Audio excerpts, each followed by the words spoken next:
Welcome back. I am theundj, and this is Confessing Lies or Telling Stories.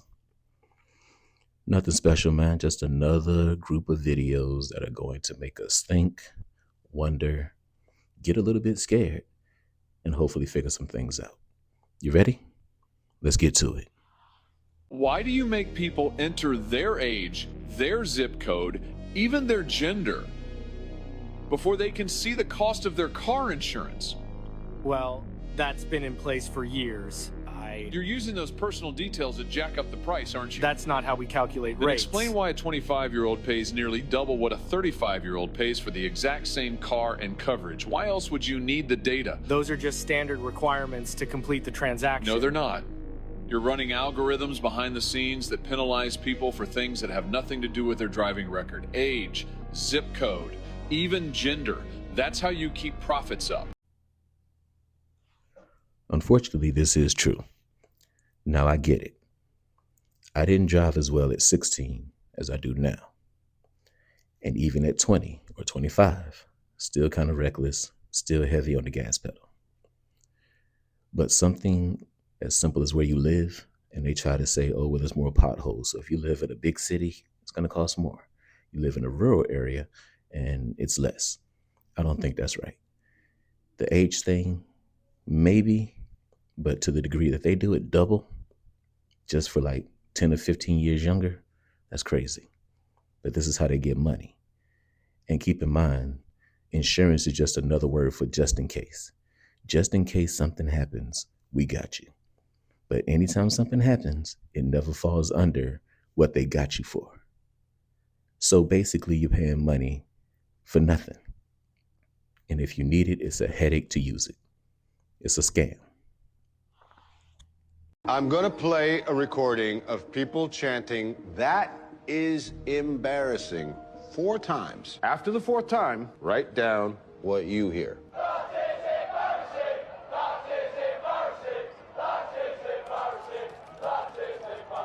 Interesting. Almost everyone here heard, "That is embarrassing." Listen again and watch the screen.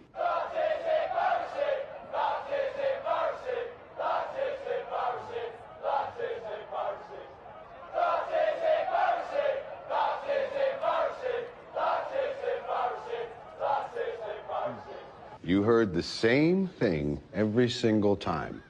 Our eyes and ears take in electrical signals which our brains interpret based on our expectations. We don't see reality. We see our reality. Just another clip about perception. What you think you hear, what you think you see, may not be accurate. Nobody's asking you to sit there and doubt everything or not to trust yourself. Just don't be so sure of yourself that you're not willing to accept new information and form a different opinion based on the new information provided.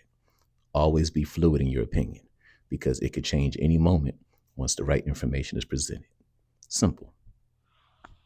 He says that assassinations, public assassinations, create trauma, cultural trauma. Charlie Kirk. Did you notice the Charlie Kirk assassination? Everyone saw it. Yes. Before they shut it down. All of us had to watch that shit happen, right? So this produces trauma. The trauma response opens you up to conditioning. It's the same shit kidnappers use. It's the same shit people who torture you use. They freak you the fuck out so that you kind of disassociate. You don't want to be there. You go into a kind of sad, foggy place. And then in that place, they show you the ASICS commercial. In that place, they give you some propaganda. In that place, they give you a solution so this will never happen again.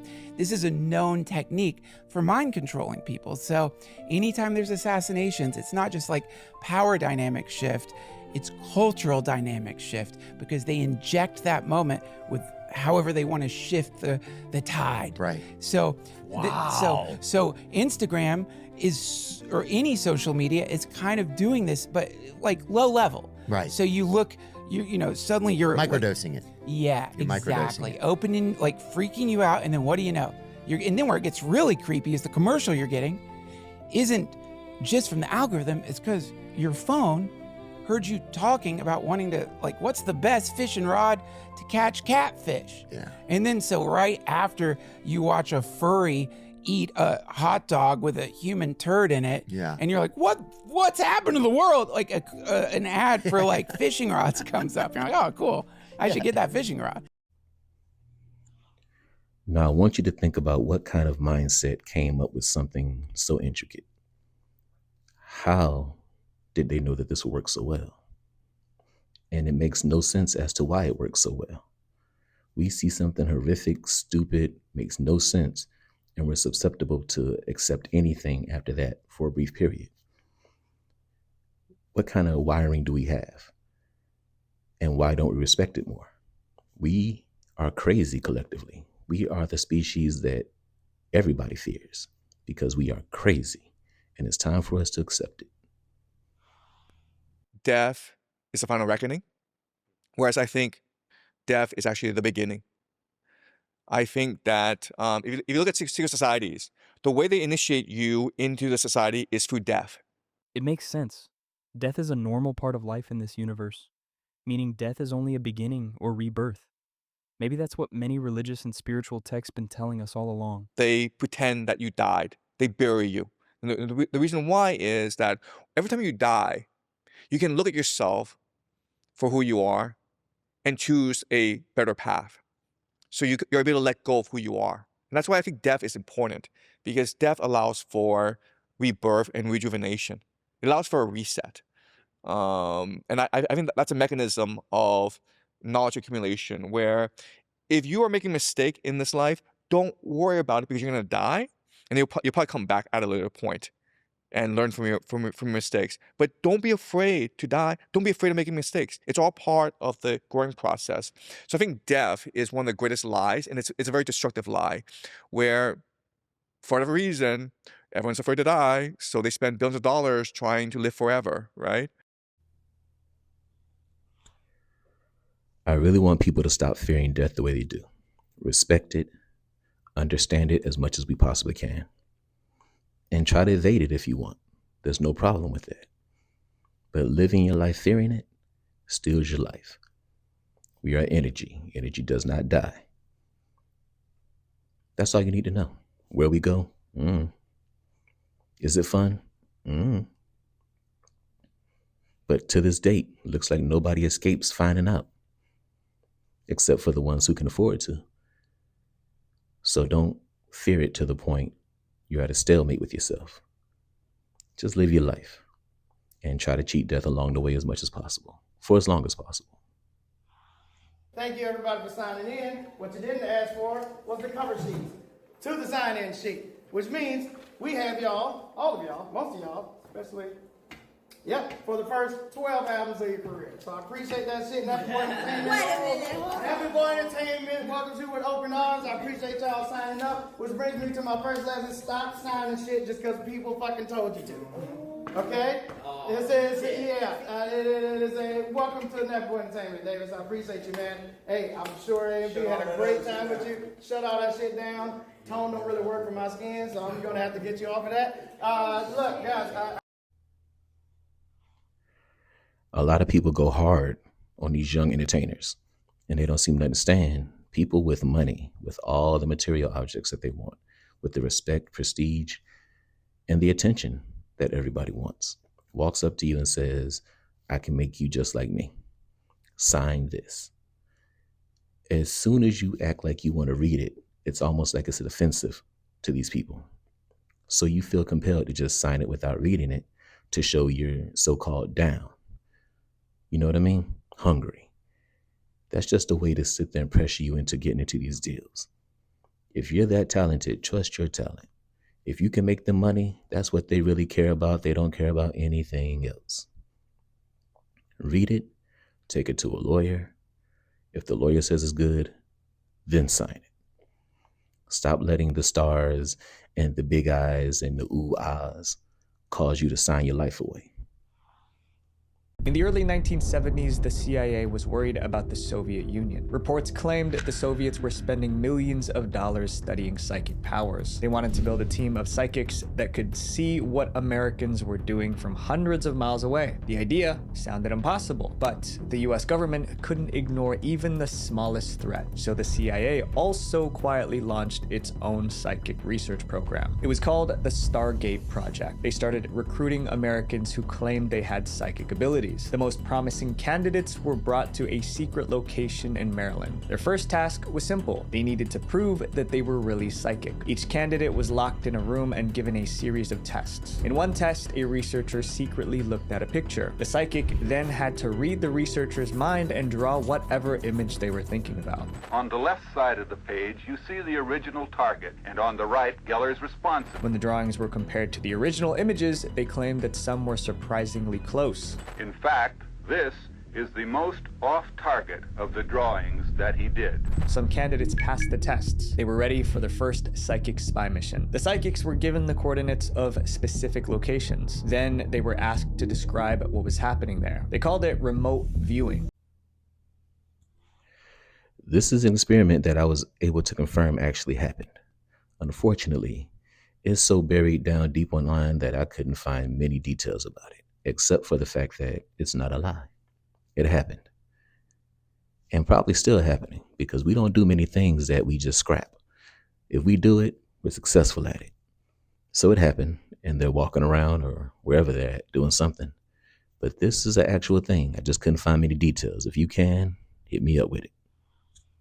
One conspiracy that I absolutely believe in is that we have no idea how many humans actually live on this planet. I recently did a video debunking the 4 biggest conspiracies, but this one might actually have some legs to it. Most estimates place the Earth's population at around 8.2 billion, and that number comes from a mix of census data and satellite modeling. These models work incredibly well in cities, but struggle with scattered rural populations. Now, new research coming out of Finland says we might be massively undercounting rural populations in global data sets, with some being undercounted by 53 to 84%. If these studies prove to be true, that means there could be hundreds of millions, maybe even a billion more people that exist right now than our current estimates suggest. I've always wondered how they can accurately pinpoint this. I really feel like they guesstimate. And I found so many clips that kind of support that. I don't know how you keep up with 8 billion people and keep the count accurate, especially when apparently every second a few, somebody comes, and every second a few, somebody leaves. That's kind of hard to keep accurate. So I really believe they just tell us what they want us to hear, make us think we're doing our thing, and they could be underestimating or overestimating and hiding the population, because if there's more of us, then that means the resources problem is a lot worse than we think. If there's less of us, then it means they're hoarding a lot more of the resources than we think. Now this is scary. You've all heard about the firmament theory. Well, if you haven't, stick around because there's footage. It's a theory that space is fake and no humans can actually leave the atmosphere. In the clip I'm about to show, a plane actually hits the firmament and crashes. Watch the clip.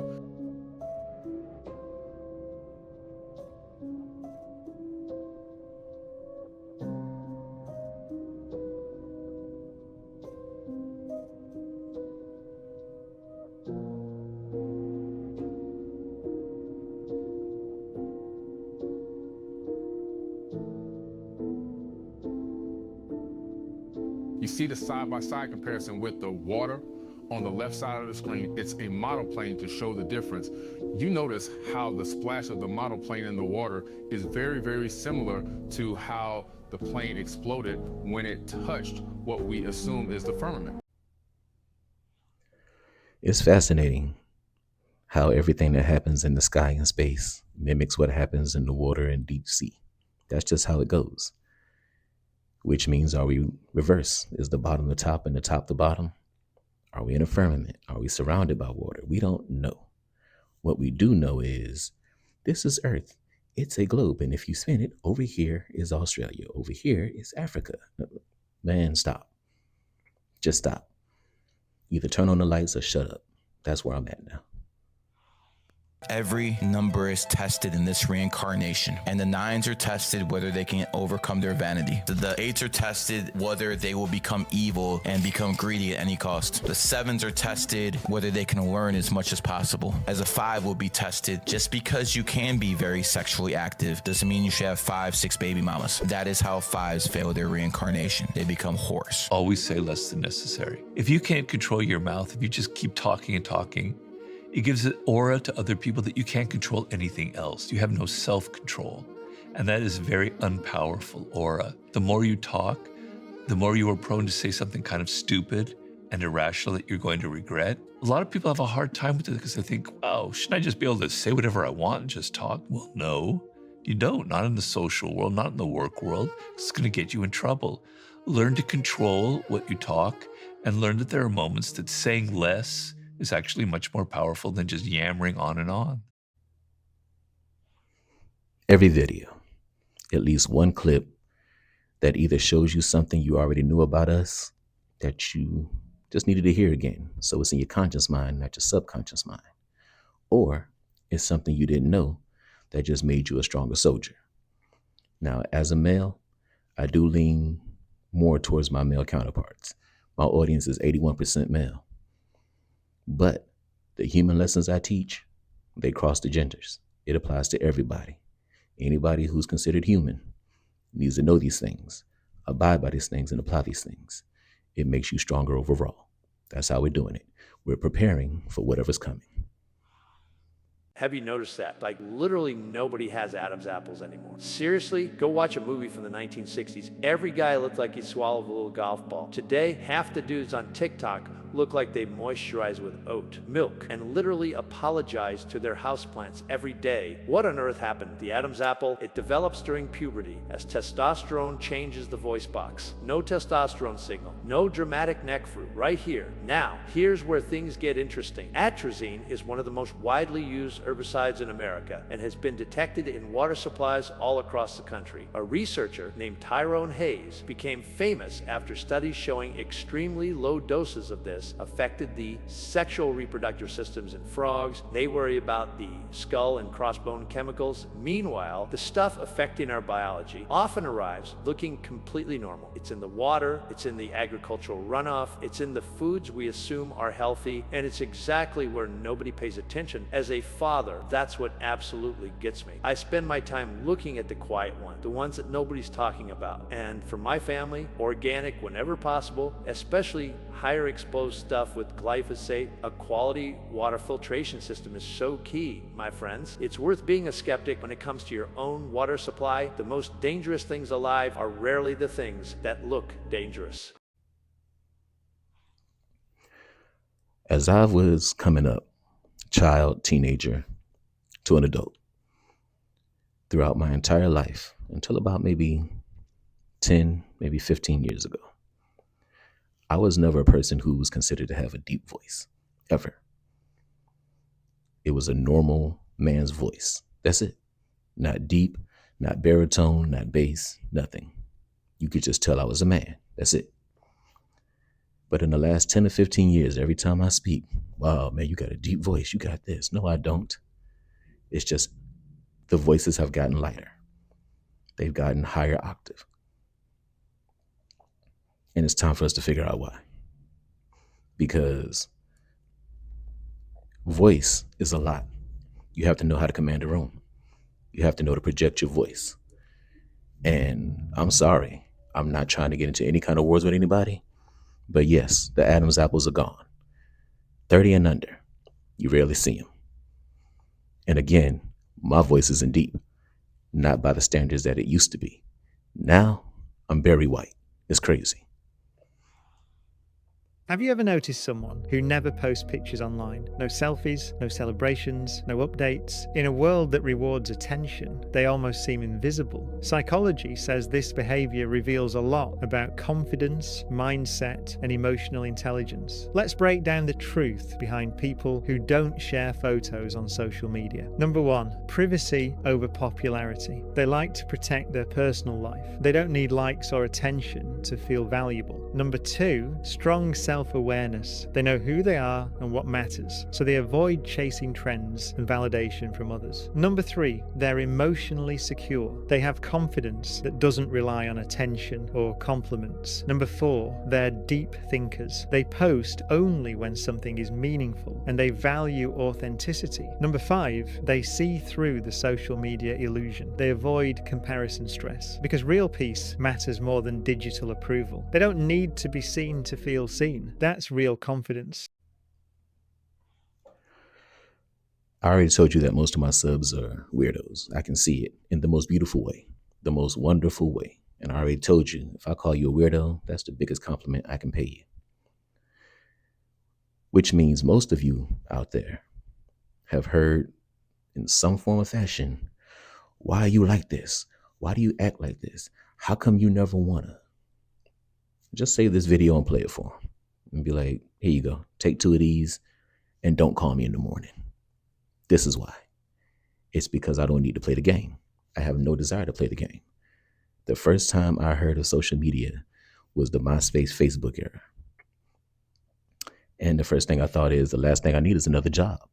That's the last thing I need. I do not need another job. Yeah, that was my phone. My bad.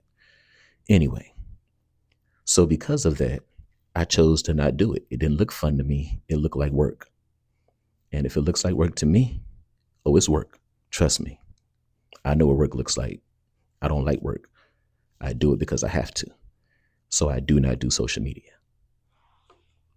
Have you heard the crazy conspiracy theory that celebrities get mentally frozen at the age that they got famous? These examples will explain a lot. Taylor Swift has confirmed that she is a victim of this conspiracy theory. You know, there's this thing people say about celebrities that they're frozen at the age they got famous, and that's kind of what happened to me. Her pathological people-pleasing is definitely a quality of an agreeable, shy teenage girl. The arrested development of celebrities may offer an explanation as to why Leonardo DiCaprio only goes for women under 25. As he got worldwide famous in 1996 when he was 22. His type back then was ingenue, stereotypical supermodels who were his age, and they grew out of that, but he never did. Don't turn 25, baby, you're too sexy. An extreme example could be Michael Jackson, who got famous when he started performing at the age 5. And without getting into the dark side to respect everyone involved, he did admit he bought the Neverland Ranch to be a sanctuary for kids to have a perfect childhood experience that he never got to have because of fame. And maybe he saw himself in those kids. I think there's more to the eternally 12 birthday cake Mariah Carey always has. Selena Gomez got worldwide famous when she was a preteen. Maybe that could explain why she's addicted to middle school drama. The craziest example of this that got me really thinking about this week is when Miranda Cosgrove said she has never drinking before because she's never had a reason to. What a strange thing to say. And she doesn't smoke and will only swear a little bit, but she thinks it's like endearing, like when it's funny when a little kid swears and everyone laughs. Then I got to thinking, oh my god, she's frozen at 5 years old, Drake and Josh. She's frozen at Megan. It's almost disturbing how well this describes these celebrities' behaviors. It kind of nails it right on the head. They just got frozen in time and now they're going to act whatever age they got famous at forever. And that's kind of what they do. That's a good one. I like it. It makes a lot of sense. So much sense that I kind of hate that I like it. But yeah, way better than anything I can come up with for why they act the way they do. What topic is no one talking about now that historians will study in the future?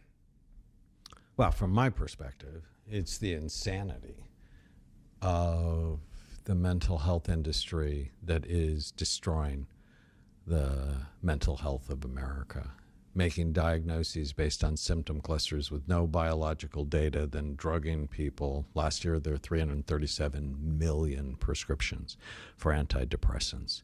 27% of all doctor visits, no matter the specialty, 27% someone's leaving with a prescription for a benzodiazepine like Xanax or Valium. This is an insane time. And they call me crazy, and I'm not crazy. They're going to be talking about this dark period in psychiatry for centuries to come. Jesus.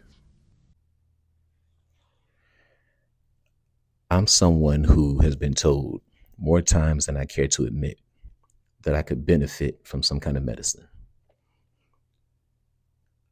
I know I have a mental condition. I know. I've been like this since I was single digits. I've never been right. But I've always been aware. And once I accepted the fact that, yeah, something's wrong with me, everything got easier. I stopped trying to be normal. I just made sure I didn't go dark. Made sure at least my spirit didn't. Now, I made some mistakes. And quick little secret, this channel didn't start out to be this. This channel is going to be me telling my literal story of how all this came to be. And YouTube let me know very quickly that the details I was given, so I stopped. But it'll be back. I'm on my way to the member section, and I want you all to know me just as well as I know myself. That way, when you hit that button, I want you to know what my face looks like. So I will be showing it in the member section. I will be telling you my story in the member section, because I want you to come search me out. If they ever hit that button, we need to squad up. So my family will know me. But until then, I protect my privacy. And there's nothing wrong with that. So I'm non-compliant according to most people. I don't want any medicine to help me think clear. Who decide who's clear is, what clear is. So what they want me to do is think like everybody else. What they want me to do is fall in line. I'm not going to do that. I'm not out here hurting anybody. I'm not causing any problems. I'm just thinking crazy to myself. And there's nothing wrong with that. Celebrities who almost died on 9/11. Michael Jackson could have been among the dead if it wasn't for his mom. The singer had a meeting at the top of one of the skyscrapers the morning of September 11th, 2001, but he ended up oversleeping after staying up late to talk to his mom Catherine and sister Rebby on the phone. Mark Wahlberg was scheduled to fly on American Airlines Flight 11, which was the first plane that hit the World Trade Center. But at the last minute, he and his friends decided to change their plans and instead took another flight to a film festival in Toronto, Canada. Family Guy creator Seth MacFarlane was also due to catch the same flight as Mark Wahlberg. However, he was hungover and overslept and had been given the wrong departure time by his travel agent. So he ended up missing American Airlines Flight 11 by 15 minutes and was forced to wait for the next flight. And this series of events ended up saving his life. Fact checked. All three of them. Yeah. They were supposed to be gone. Now, is it coincidence that they weren't on those planes? It's hard for me to believe that. These are three significant, influential people in three different categories. I don't think it's an accident that they, quote unquote, missed their flights. But they're not the only ones. Those are the only three that I wanted to show you because those are the most significant three. But yeah, it's still a lot of scandal around that Never Forget Day. And I don't think we're ever going to know. But we find out more and more. I'm telling you, our little youngins, Gen Z, I call them the super babies. They are revealing so many things. They don't take no for an answer, and they don't care about what anybody says or thinks. They're not emotional. I like it. They just need to get it under control. They are too smart for their own good. But if they figure this whole thing out and learn how to wield that power that they have, that mental power, oh, they're going to change it all, and they're going to reveal it all. I got a lot of faith in Gen Z. They just need to fix that attitude. So there are two questions I have to ask Go you. ahead. The first one's kind of fun. Aliens. I want to talk to you about aliens. Yeah. UFOs, UAPs. I know. The disclosure we've seen in Congress Yeah. recently. It's confusing and upsetting a lot of Americans because there's something happening. There are unidentified aerial phenomena in the sky. We don't know what they are. Do you? So it's such a question I do get a lot, and it's such an interesting question. I've met with pilots that look just like you, actually. Okay, they have more of a crew cut. Okay, they look like him and they look like you. Some of them look like you, a little fatter. But these are perfect people. Okay. And they're not crazy. conspiratorial. They're not crazy. Yeah. And they tell me stories that they've seen things that you wouldn't believe. These are not people that you would say, gee, oh, that's There's no okay. way. President of the United States. But I said, was your who phone is it? silent? That's Joe Biden wanting to do an interview. So I've met with pilots like beautiful Tom Cruise, but taller. Yeah. Okay. Yeah. Handsome, perfect people. Sir, there was something there that was round in form and going like 4 times faster than my super jet fighter plane. And I look at these guys and they really mean it. Yeah. And am I a believer? No, I can't say I am. But I have met with people that are serious people that say there's some really strange things that they see flying around out there. And, you know, if you go to Nevada and you look at that little section of where they go to look at the aliens, where they think all the aliens are landing, that, you know, it's one of, I think it's maybe the #1 tourist attraction in the United States. Roswell? Yeah. Yeah. Roswell. I think it's the #1. It's the lines of people waiting.